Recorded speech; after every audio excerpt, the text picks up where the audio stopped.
Ok? Bom dia a todos. Senhor Presidente da Assembleia Geral, Abdullah Shahid. Senhor Secretário-Geral das Nações Unidas, Antônio Guterres. Senhores chefes de Estado e de Governo e demais chefes de delegação. Senhoras e senhores, é uma honra abrir novamente a Assembleia Geral das Nações Unidas. Venho aqui mostrar o Brasil diferente daquilo publicado em jornais ou visto em televisões. O Brasil mudou e muito depois que assumimos o governo em janeiro de 2019. Estamos há 2 anos e 8 meses sem qualquer caso concreto de corrupção. O Brasil tem um presidente que acredita em Deus, respeita a Constituição, valoriza a família e deve lealdade ao seu povo. Isso é muito. É uma sólida base se levarmos em conta que estávamos à beira do socialismo. Nossas estatais davam prejuízos de bilhões de dólares no passado. Hoje são lucrativas. Nosso Banco de Desenvolvimento era usado para financiar obras em países comunistas, sem garantias. Quem honrava esses compromissos era o próprio povo brasileiro. Tudo isso mudou. Apresento agora um novo Brasil, com sua credibilidade já recuperada diante do mundo. O Brasil possui o maior programa de parceria de investimentos com a iniciativa privada de sua história. Programa que já é uma realidade e está em franca execução. Até aqui foram contratados 100 bilhões de dólares de novos investimentos e arrecadados 23 bilhões de dólares em outorgas. Na área de infraestrutura, leiloamos para a iniciativa privada 34 aeroportos e 29 terminais portuários. Já são mais de 6 bilhões de dólares em contratos privados para novas ferrovias. Introduzimos o sistema de autorizações ferroviárias, o que aproxima nosso modelo ao americano.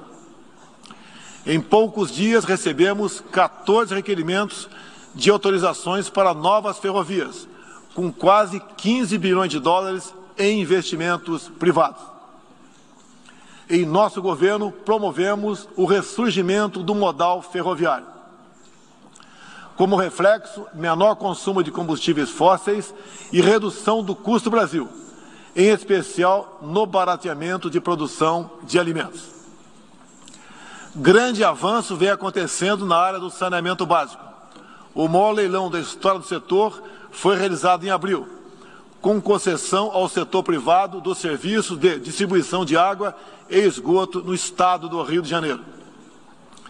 Temos tudo o que o investidor procura: um grande mercado consumidor, excelentes serviços, tradição de respeito a contratos e confiança no nosso governo. Também anuncio que nos próximos dias realizaremos o leilão para a implementação da tecnologia 5G no Brasil.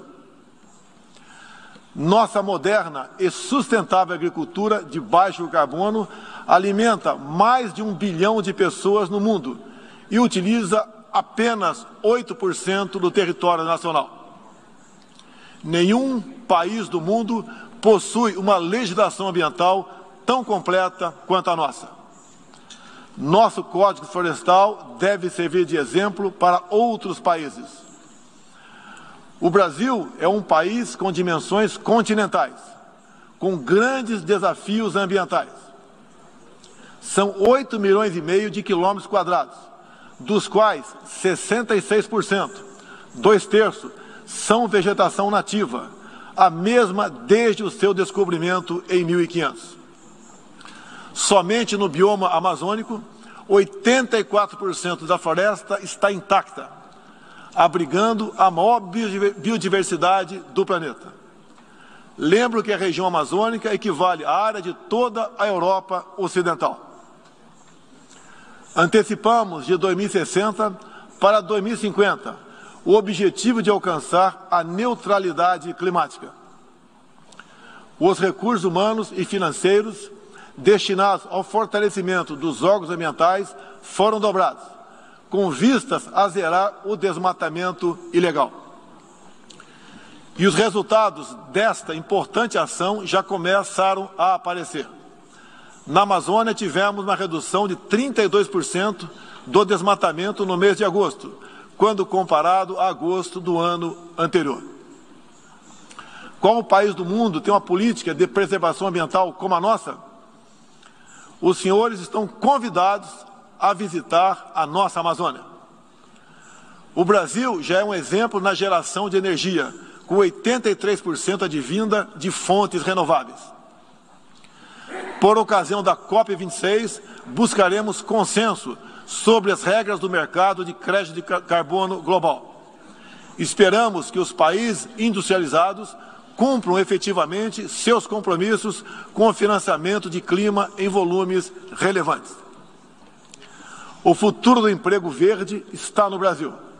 Energia renovável, agricultura sustentável, indústria de baixa emissão, saneamento básico, tratamento de resíduos e turismo. Ratificamos a Convenção Interamericana contra o Racismo e formas correlatas de intolerância. Temos a família tradicional como fundamento da civilização. E a liberdade do ser humano só se completa com a liberdade de culto e de expressão. 14% do território nacional, ou seja, mais de 110 milhões de hectares, uma área equivalente à Alemanha e França juntas, é destinada às reservas indígenas. Nessas regiões, 600 mil indígenas vivem em liberdade e cada vez mais desejam utilizar suas terras para a agricultura e outras atividades. O Brasil sempre participou em missões de paz da ONU, de Suez até o Congo, passando pelo Haiti e Líbano. Nosso país sempre acolheu refugiados. Em nossa fronteira com a vizinha Venezuela, a operação acolhida do governo federal já recebeu 400 mil venezuelanos deslocados devido à crise político-econômica gerada pela ditadura bolivariana. O futuro do Afeganistão também nos causa profunda apreensão. Concederemos visto humanitário para cristãos, mulheres, crianças e juízes afegãos. Nesses 20 anos dos atentados contra os Estados Unidos da América, em 11 de setembro de 2001, reitero nosso repúdio ao terrorismo em todas as suas formas. Em 2022, voltaremos a ocupar uma cadeira no Conselho de Segurança da ONU. Agradeço aos 181 países, em um universo de 190, que confiaram no Brasil. Reflexo de uma política externa séria e responsável, promovida pelo nosso Ministério das Relações Exteriores. Apoiamos uma reforma do Conselho de Segurança da ONU, onde buscamos um assento permanente. A pandemia pegou a todos de surpresa em 2020. Lamentamos todas as mortes ocorridas no Brasil e no mundo. Sempre defendi combater o vírus e o desemprego, de forma simultânea e com a mesma responsabilidade. As medidas de isolamento e lockdown deixaram um legado de inflação, em especial nos gêneros alimentícios no mundo todo. No Brasil, para atender aqueles mais humildes, obrigados a ficar em casa por decisão de governadores e prefeitos e que perderam sua renda, concedemos um auxílio emergencial de $800 para 68 milhões de pessoas em 2020. Lembro que terminamos 2020, ano da pandemia, com mais empregos formais do que em dezembro de 2019, graças às ações do nosso governo com programas de manutenção de emprego e renda que nos custaram cerca de 40 bilhões de dólares. Somente nos primeiros 7 meses deste ano, criamos aproximadamente 1.800.000 novos empregos. Lembro ainda que o crescimento para 2021 está estimado em 5%. Até o momento, o governo federal distribuiu mais de 260 milhões de doses de vacinas e mais de 140 milhões de brasileiros já receberam, pelo menos, a primeira dose, o que representa quase 90% adulta. 80% da população indígena também já foi totalmente vacinada. Até novembro, todos que escolheram ser vacinados no Brasil serão atendidos. Apoiamos a vacinação. Contudo, o nosso governo tem se posicionado contrário ao passaporte sanitário ou a qualquer obrigação relacionada à vacina. Desde o início da pandemia, apoiamos a autonomia do médico na busca do tratamento precoce, seguindo recomendação do nosso Conselho Federal de Medicina. Eu mesmo fui um desses que fez tratamento inicial. Respeitamos a relação médico-paciente na decisão da medicação a ser utilizada e no seu uso off-label.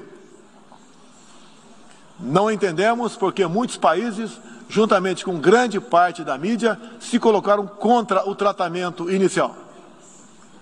A história e a ciência saberão responsabilizar a todos. No último 7 de setembro, data da nossa independência, milhões de brasileiros, de forma pacífica e patriótica, foram às ruas, na maior manifestação de nossa história. Mostrar que não abre mão da democracia, das liberdades individuais e de apoio ao nosso governo.